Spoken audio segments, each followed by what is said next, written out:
always, when you're done making your water, always pH. Okay, so let's go ahead and check. Yep, looks like we need some pH down. So let's go ahead and grab some pH down.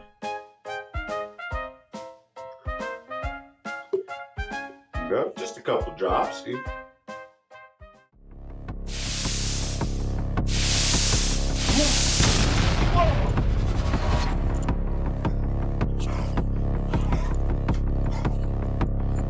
Oh, whoa, what is in this stuff?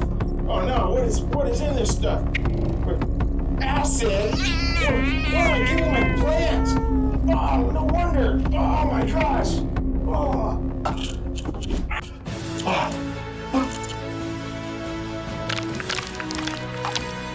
Well, never using that stuff again. Thanks, TNB, the real power behind the grow.